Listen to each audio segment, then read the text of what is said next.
If you're hearing this message, I wanted to thank you again for taking this job. I needed this position filled on very short notice, and your application couldn't have been more perfectly timed. My name is Henry, and like I informed you earlier, you will be receiving pre-recorded messages from me whenever you start a new shift. These messages will be used to help guide you through the week, or at least until you get your bearings.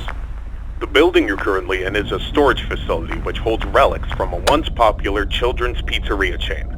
The last pizzerias in this chain have been closed for a while now, and most of the objects in this building are even older than that, so this place has gone unwatched for quite some time.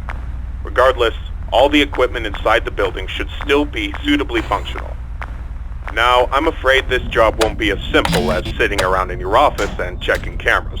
This building houses several decommissioned animatronic animals that once entertained children in those aforementioned pizzerias. Despite all the money that was poured into them, they were scrapped due to perceived malfunctions. I had my gripes about this choice, but regardless, they have been stored here for a while now. For most of that time, they've been gathering dust. However, lately, I've been seeing signs of activity inside the building. I have reason to believe that someone has been tampering with the decommissioned animatronics and is attempting to reactivate them.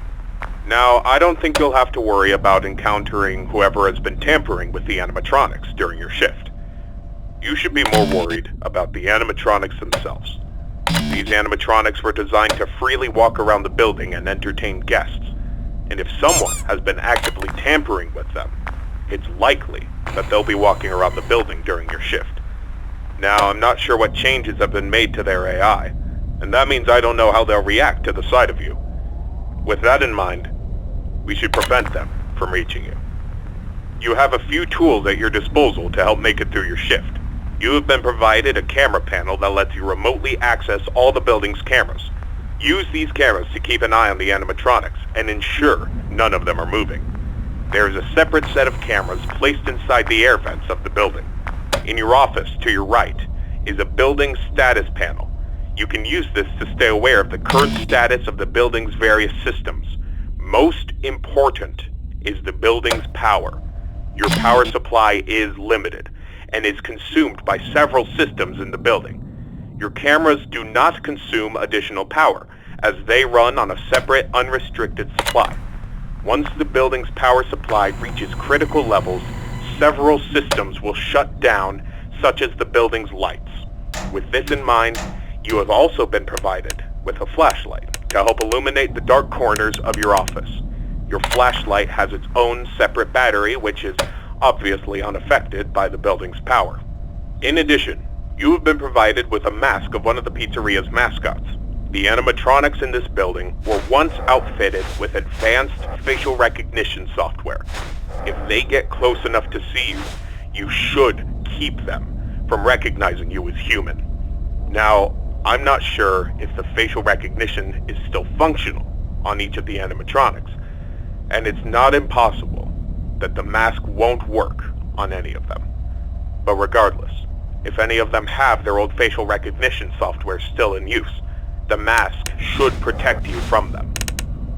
Assuming the mask doesn't work, you have a few other options to protect yourself. You have an air vent that runs through your office. In the event that something undesirable were to crawl through it, you can close its opening to your office using a button. Keeping this closed does drain power, so don't leave it shut longer than you need to. I know it's a fairly makeshift solution, but I only had so much time to install it before your first shift. This should be all the information you need for your first night. Remember, your shift ends at 6, and at that point, you are expected to leave. Do not stay any longer than you need to. I'll have another message for you recorded before your next shift. Good luck. End message.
Congratulations on completing your first shift. However, if I am correct in my assumption that these animatronics are being actively tampered with, I'm afraid your job is likely to increase in difficulty as the week continues. I will do my best to slowly introduce you to your responsibilities here, so as not to overwhelm you. I'd like to take this moment to remind you about the functionality of this building's power. In the event that you encounter a building-wide power outage, do not assume that you are defenseless. Your cameras operate on a separate power supply and will continue to function even if the building goes dark, although you may not be able to see much. Your flashlight's battery is not tied to any other system and can therefore continue to be used to brighten up your office once the lights shut down. Your mask is, of course, unaffected by a loss of power. However, that does not mean that you should not worry if the building loses power. You will be unable to seal any openings in the building's ventilation system, including the one located in your office, and all currently sealed vents will open. Further, the 3 main cooling fans located in the vents, which maintain the building's temperature, will immediately shut down, and your office will begin to heat rapidly. Please keep this in mind. You will receive a more thorough explanation on the cooling fans tomorrow night. Good luck. End message.